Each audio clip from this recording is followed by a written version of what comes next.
My name is James Holst, and for the last 10 years I've had the opportunity to be the host of In-Depth Outdoors TV. Got him! Oh yeah, that's a big fish, Paul. Another one. I can see it. It's a big, big fish. There it is. Wow, did that fish eat the bait. Look at that. When a fish that size hits those baits, I mean, there's nothing like it. Wow, look at that. Yeah! One of the unique things about our show is we really don't key in on one particular species. We fish everything from panfish to walleye, sturgeon, alligator gar. You really never know what we're going to do from one week to the next. And that really reflects what I love to do as an angler. I've always been a multi-species fisherman. And what I find is the more species I fish, the more interested I stayed, the more enjoyment I get out of the time spent out there on the water.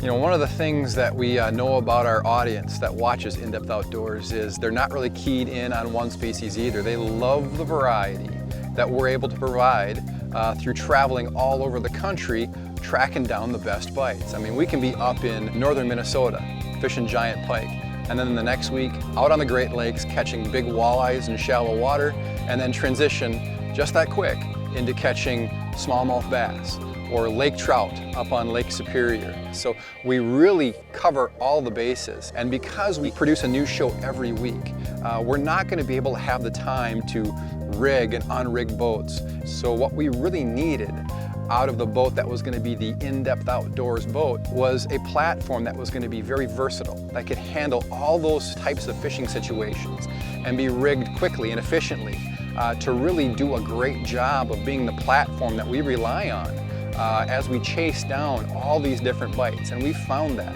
here in the MX2025. We fish everything from small rivers to the Great Lakes. And the React keel, it's like a rudder below the waterline that makes handling in this boat just super easy.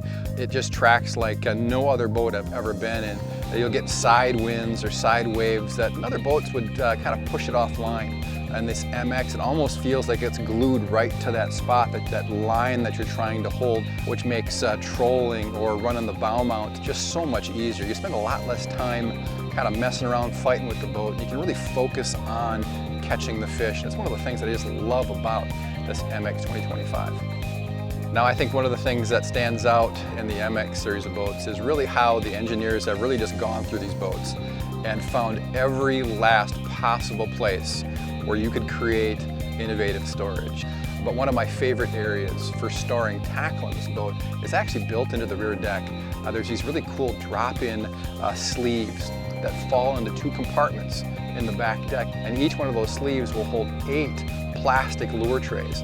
So you get 16 lure trays at the back of the boat, and that will hold a ton of tackle. I like to store crankbaits in multi-compartment boxes that you can drop crankbaits into. And I've got boxes that'll hold several hundred crankbaits in one box, and those boxes just perfectly fit up underneath the consoles.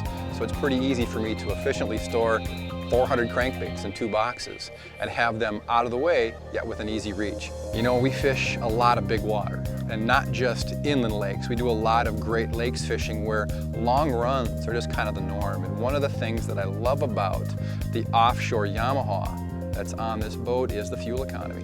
It's real common for me to watch the gauges here that monitor fuel consumption, and we can make these long 20 and 30 mile one-way runs and never get below 3.5 or 3.7 miles per gallon.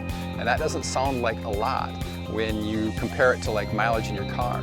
But from where we've come from with like carbureted motors, where you used to get about 1 mile or 1.5 miles per gallon out of like a 100 or 150 horsepower motor, we've got a 300 horsepower motor now getting about 3 times the fuel economy. So that's a big deal to me, and it allows me to really stretch that range and go to places that I wouldn't normally be able to go.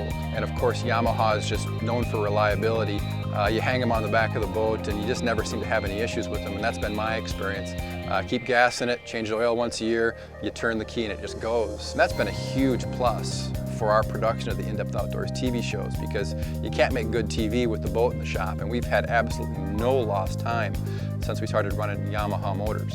So if you're the kind of angler that likes to chase lots of different species and you want that boat that is going to adapt itself well to small lakes, rivers, and yet have a deep enough hull and keel to handle bigger water, you really owe it to yourself to take a look at the MX series of boats from Skeeter Boats. I think you're going to really like what you see.